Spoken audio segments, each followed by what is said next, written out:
top story, an horrific case of child abuse that has law enforcement working the case, saying that it is the worst case they've ever seen. They say it looks like the 17-month-old went through a car wreck, and they don't believe the mother's story that it was caused by a spider bite.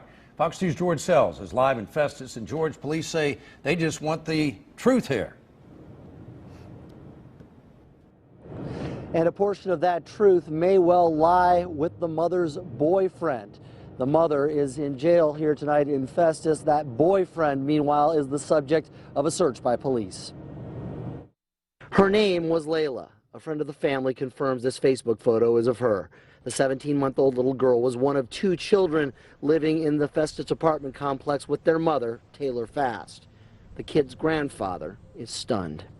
We just want the truth of what really happened to our granddaughter. She was a beautiful little girl. Would have never expected this from the mom or whatever. I don't know what to say. Police say what happened to this little girl brings out all sorts of emotions, even in the most seasoned veterans. It's anger, it's sadness, it's empathy. I mean, anybody that's a parent, you know, what got me is when I first saw this child, she looked like one of my great nieces.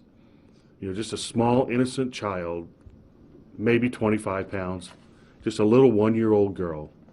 Should not have experienced what that child experienced. Her last few seconds of life were a pure hell.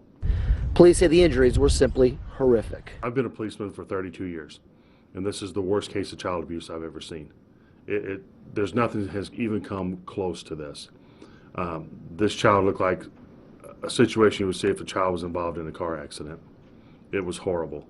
This child was, in my opinion, was beaten to death.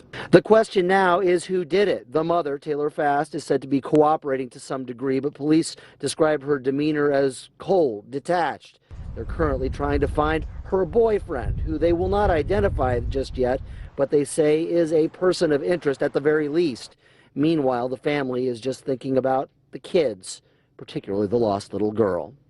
What are you going to remember most about Layla? How beautiful, and her smile. And the family asked us not to forget Layla's older brother. That 3-year-old suffered a broken leg. He's in the hospital tonight. And basically police tell us that he would break into tears every time he tried to stand up on that leg. Meanwhile, the family says they're told he was lucky to survive the attack that killed his little sister. We're live in Festus. George Sells, Fox 2 News.